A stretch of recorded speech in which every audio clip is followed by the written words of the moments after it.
Davom etamiz. Bizda 5-mavzu gazlar bo'yicha hisoblash S mashq yechimlarini ko'rib chiqamiz. Demak, boshladik. 1 3 mol neon va 2 mol argon aralashmasi o'rtacha molyar massasini hisoblang deyapti. Demak, M o'rtacha hisoblashimiz kerak ekan. Formulamiz mavjud. Mollarini mrlarga ko'paytirib, mollar yig'indisiga bo'lishimiz kerak bo'ladi. 3 ko'paygan 20 plus 2 ko'paygan 40. Demak, taqsim 3 plus 2 ga bo'lishimiz kerak. Ya'ni biz mollarini mrlarga ko'paytirib, mollar yig'indisiga bo'lyapmiz. Hop, bizda 60, hop bu esa 80. 60 ga 80 ni qo'shib, hop chiqqan natijani 5 ga bo'lishimiz kerak. 28 chiqyapti. Demak, o'rtacha molekulyar massa 28 bo'lgan. Javobimiz A.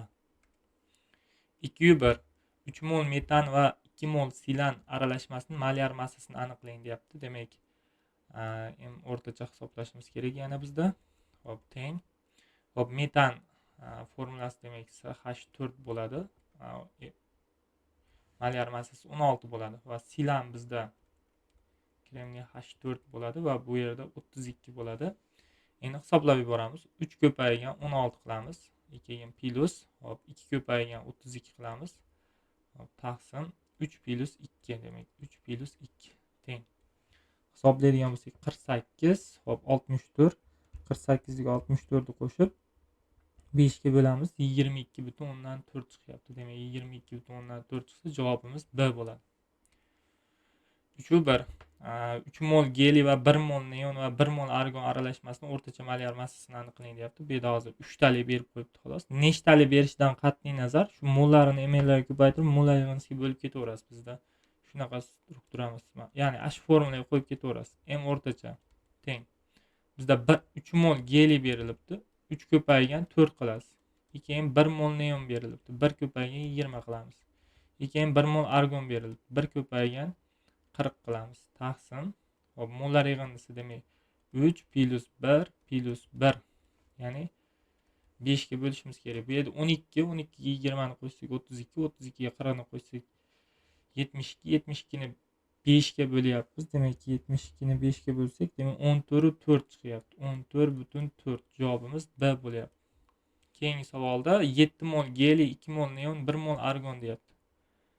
Demak, M o'rtacha teng.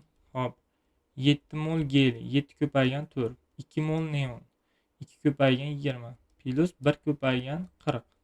Taqsim demak 7 plus 2 plus 1 holatga qo'yishimiz kerak. Demak, hop 28, 28 ga 40 ni qo'shyapmiz.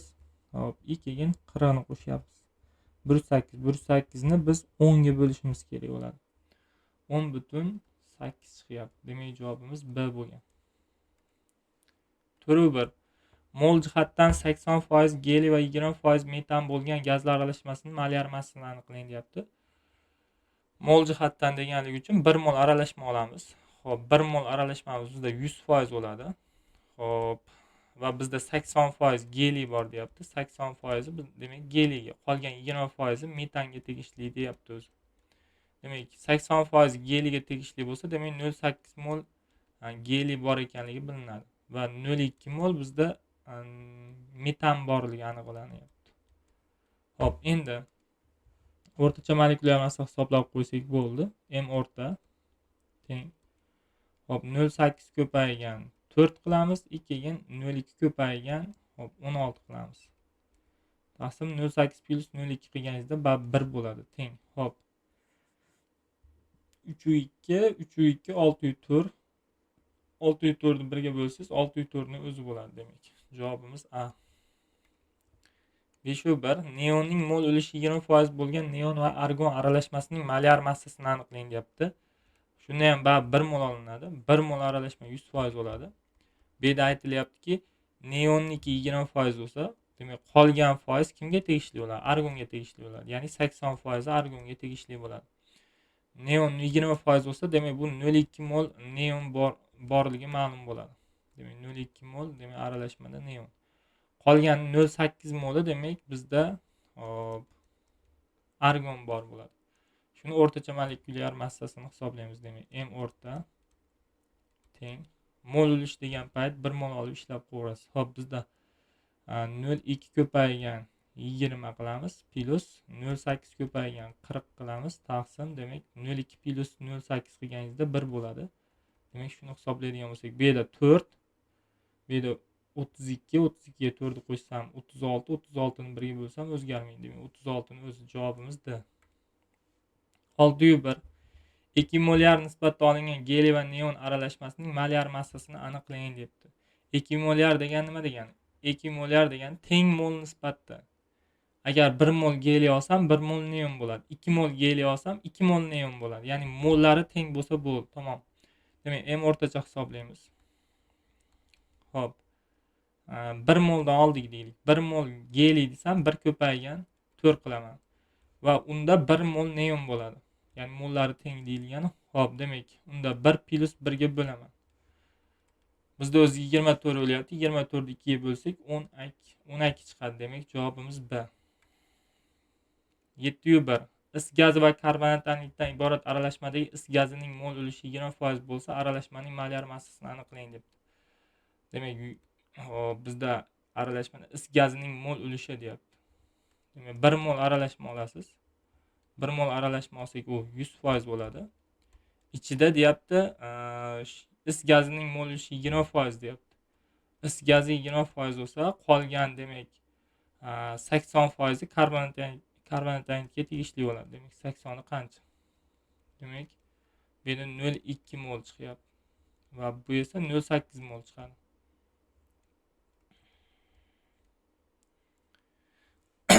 Va bizda hozir aralashmani o'rtacha molyar massasini hisoblang deyapti. M o'rtacha teng. Hop, 0,2 ko'paygan 28 qilamiz, chunki is gaziniki 28 bo'ladi. 2 ga 0,8 ko'paygan 44 qilamiz. Karbonatniki 44. Demak, 1 ga bo'lamiz yig'indi.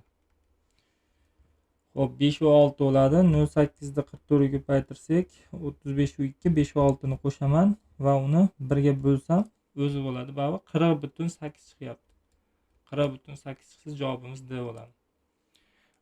801 is gazi va karbonatdan iborat aralashmada is gazining mol ulushi 4 dan 1 qism bo'lsa, molyar massa nechaga teng bo'ladi deyapti. Ular aytayapti 4 mol aralashma olsak deyapti. 4 mol aralashma bu 4 qism. Lekin is gaziniki 1 qismga to'g'ri kelar ekan, qolgan 3 qismi demak nimaga tegishli? Karbonatga tegishli bo'lyapti ekan. Demak, unda 1 mol is gazi bor bo'lgan, qolgan 3 mol demak karbonatga tegishli bo'lyapti. Demak, shunday qilib ishlasak bo'ladi. Mana buni pastroqqa yozishimiz kerak. Shuni m o'rtacha qo'yib qo'yamiz. Demak, m o'rta teng. Demak, 1 ko'paygan 28 qilamiz plus 3 ko'paygan 44 qilaman. Mollar yig'indisi jami 4 mol aralashma. Demak, 4 ga bo'lib yuboramiz. 28 bo'ladi anavi. 3 ko'paygan 44 nim 132 28 ga qo'shib 4 ga bo'lsam, demak 40 chiqyapti. 40 chiqsa javobimiz C. 901 12 gram geliy va 40 gram neondan iborat aralashmaning o'rtacha molyar massasini aniqlang debdi. Avval mollarini topib olamiz. N teng qilib 12 ni demak 4 ga bo'lib mol topib olamiz. 3 mol demak bizda geliy mavjud ekan. 3 mol demak geliy. Va bizdan neonning miqdorini topishimiz kerak bo'lyapti. 20 ni demak 20 yo'q 40 ni 20 ga bo'lishimiz kerak, chunki bizda 40 gram ekan. 40 ni 20 ga bo'ladigan bo'lsak, demak 2 mol bizda neon mavjud. Xo'p, endi o'rtacha molekulyar massa hisoblaymiz. M o'rta teng. Xo'p, 3 ko'paygan 4 plus 2 ko'paygan o'zi asli 3 ko'paygan 400 dan bab 12 ni beradi. Shuning uchun tepaga to'g'ridan to'g'ri massa yozib ketsam bo'laveradi. Ya'ni massa o'zi bor bizda 12 plus hop 40 qilib yozib qo'yamiz. Pastga mollar yig'indisini yozsak bo'ldi. 3 plus 2. Demak, mana bu 52, 52 ni 5 ga bo'ladigan bo'lsak 10/4 chiqadi. Demak, 10/4. Javobimiz A bo'lyapti. 11 48 gram metan va 64 gram silan aralashmasining molyar massasini aniqlang debdi. Metanning molini topaman. 48 ni 16 ga bo'laman va 3 mol bo'ladi. Bu yerda metanning moli. Hop, endi silanning molini topaman. 64 ni 32 ga bo'laman. 32 ga bo'lsam, demak 2 mol demak silan mavjud bo'ladi. Xo'p, endi ikkalasining o'rtacha molekulyar massasini topib olamiz. Demak, m o'rta teng. Xo'p, bizda 3 ko'paygan 16, 2 ga plus 2 ko'paygan 32 desa ham bo'ladi. Bo'lmasam 48 plus 64 desa ham bo'laveradi. Baribir ikkalasi bir xil narsa. Xo'p, mollar yig'indisi 3 plus 2 ga bo'lib yuboramiz. Demak, biz hozir 48 ga 64 ni qo'shib, hop, uni 5 ga bo'lishimiz kerak. Shunda 22,4 chiqyapti. Javobimiz B bo'ladi. 11 teng massada olingan kislorod va ozon aralashmasining molyar massasini aniqlang deyapti. Teng massada olingan deyapti. Demak, keling, misol uchun 48 gram kislorod, 48 gram ozon olamiz. Demak, 48 gram kislorod olsam 1,5 mol kislorod olgan bo'laman men. 1,5 mol kislorod. Keyin 48 gram ozon olsam, 48 ni 48 ga bo'lsam, o 1 mol ozon olgan bo'laman. Shu ikkalasini o'rtacha molekulyar massasini hisoblashimiz kerak. Hop, m o'rta teng. Hop, demak 1,5 ko'paygan 32 hop plus 1 ko'paygan 48 taqsim 1,5 plus hop 1.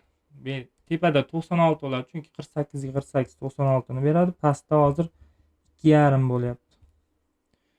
38 u 4 chiqargan, demak, o'rtacha molekulyar massa. Javob 12/1 massa jihatdan 80% geliy va 20% metan bo'lgan aralashmaning molyar massasini aniqlang debdi. Demak, bu yerda massa jihatdan deganligi uchun mana bu massa jihatdan, mol jihatdan deganda 1 mol olib ishlayotgandik. Mol jihatdan desa 1 mol. Lekin hozir massa jihatdan deganligi uchun 100 gram olib ishlaganingiz qulayroq bo'ladi. Ya'ni massa jihatdan desa massa olib ishlaysiz, mol jihatdan desa mol olib ishlaysiz. Shunda osonroq ishlanadi. Xo'p, 100 gram aralashmangiz 100%, ichida 80% geliy bor ekan, 20% demak bizda hop metan bor ekan. Demak, 80% demak 80 gram geliy bor ekan. Qolgan 20 grami demak bizda hop